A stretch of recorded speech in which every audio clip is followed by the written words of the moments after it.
Let's talk about what Shannon's story was all about and what it says about our government oversight. Senior political analyst Hume is here tonight. Good evening, Brett. Hi, Brett.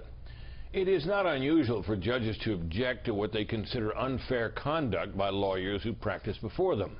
But what the federal judge in the immigration case did goes far beyond that. Judge Hainan found that the Department of Justice's repeated and intentional misrepresentations to the court were, quote, not worthy of any department whose name includes the word justice.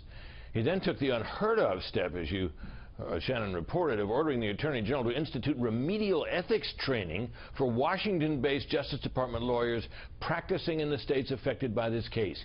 And he pointedly observed that the unethical conduct in this case occurred during the tenure of the now-departed Attorney General Eric Holder, who happens also to be the only Attorney General in U.S. history to be held in contempt of Congress.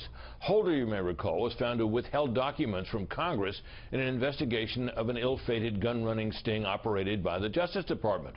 Holder's contempt case was referred to the U.S. Attorney for Washington, D.C., who under law has the, quote, duty to take the matter to a grand jury.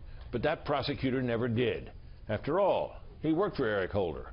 It will now be up to Holder's successor, Loretta Lynch, to recognize that something is rotten in her department and to do something about it. We'll see. Brett? What about this? The department strongly disagrees with the order. That's all they said. Well, that's an interesting reaction, because the misconduct was basically admitted to the court finally by the Justice Department lawyers themselves.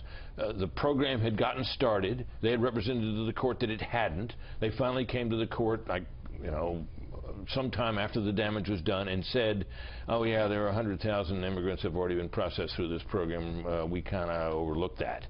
So they obviously can't be disputing that, so I guess they must be disputing the judge's language, but I guess they can appeal this order to start this ethics program, but one wonders whether it wouldn't be a better idea to have the ethics program. It certainly seems to be needed.